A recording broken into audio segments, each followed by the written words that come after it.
নমস্কার বন্ধুরা। আন্তর্জাতিক বাজারের উপর ভিত্তি করে সোনার দাম কিন্তু বাংলাদেশের বাজারে প্রতিনিয়তই কোনোদিন বাড়ছে, আবার কোনোদিন কমে যাচ্ছে। অবশেষে সোনার দাম কিন্তু বাংলাদেশের বাজারে প্রচুর পরিমাণে হুড়মুড়িয়ে কমে গেল। আর তার নিয়েই কিন্তু বিজ্ঞপ্তি প্রকাশ করে জানালো বাংলাদেশ জুয়েলার্স সমিতি বাজুস। সোনার দাম এতটাই বেড়ে গিয়েছিল যে মধ্যবিত্ত পরিবারের মানুষদের জন্য সাধ্যের বাইরে চলে গিয়েছিল। আর অবশেষে দীর্ঘ প্রতীক্ষার অবসানের পর সকলের মুখেই কিন্তু চওড়া হাসি দেখা যাচ্ছে। তো বন্ধুরা, আমরা এখন দেখে নেব বাংলাদেশের বাজারে কোন কোন জায়গাগুলিতে সোনার দাম কত টাকা পর্যন্ত কমানো হলো এবং ভবিষ্যতে সোনার দাম কি আরও বাড়বে নাকি কমবে।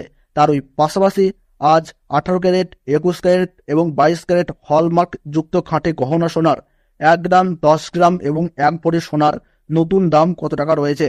আর তাই কিন্তু আমরা জেনে নেব আজকের এই ভিডিওটির মাধ্যমে। তাই বিস্তারিতভাবে জানতে হলে অবশ্যই ভিডিওটিকে শেষ পর্যন্ত মনোযোগ সহকারে দেখবেন। আর ভিডিওটি শুরু করার আগে আপনাদের সকলের কাছে ছোট্ট একটি অনুরোধ, আপনারা যদি সরকারের কাছে সোনার দাম কমাতে চান তাহলে অবশ্যই আমাদের ভিডিওর কমেন্ট বক্সে কমেন্ট করে জানাবেন কত দাম হওয়া দরকার। তাহলে চলুন বন্ধুরা, ভিডিওটিকে শুরু করা যাক। আজ 18 ক্যারেট 1 গ্রাম সোনার দাম রয়েছে 9,641 টাকা এবং 18 ক্যারেট 1 ভরি সোনার দাম রয়েছে 1,12,414 টাকা।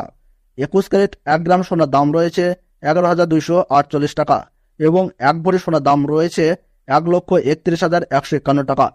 22 ক্যারেট 1 গ্রাম সোনার দাম রয়েছে 11,884 টাকা এবং 22 ক্যারেট 1 ভরি সোনার দাম রয়েছে 1,38,403 টাকা। সনাতন পদ্ধতিতে 1 গ্রাম সোনার দাম রয়েছে 7,912 টাকা এবং সনাতন পদ্ধতিতে 1 ভরি সোনার দাম রয়েছে 92,253 টাকা।